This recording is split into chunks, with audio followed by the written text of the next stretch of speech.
ሰላም እንዴት ናችሁ? ዛሬ ደግሞ አዋዜ በጠላ በቤታችን እንዴት እንደምናዘጋጅ ነው ማሳያችሁ።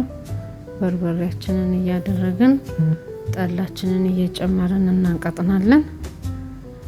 ከዛ በኋላ እቺን ኤኒ ገቢ ብያታለሁ። እቺን ቅመም እርጥብ ቅመም ናት። ወደ ኋላ ያላያችሁ ሰዎች ተመልሳችሁ ይዋት። ኮረሪማ፣ ትንሽ ቀረፋ፣ ቁንዶ በርበሬ፣ አቼቶ ነው የጨመርኩት። ትንሽ በርበሬም ጨምር ያለው እንዳያንሰኝ ብዬ።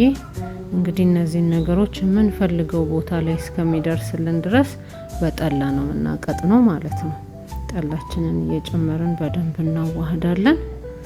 ከዛ በኋላ ምን ጨምረው ምንድነው ጨውና ዘይት ነው የሚሆነው ማለት ነው። መጨረሻ ላይ እቃችንም ታጥቦ በደንብ ድርቅ ያለ እቃ መዘጋጀት አለበት፣ ፍሪጅ ውስጥ ስለምናስቀምጠው።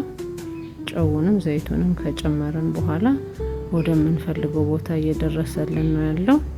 ከዛ በኋላ እቃችን ውስጥ ግልብጥ አድርገን እንደዚህ ፍሪጅ አስቀምጠን ስንፈልግ እያወጣን መጠቀም ነው። በጣም ነው ማመሰግነው። አስተያየታችሁን እንደተለመደው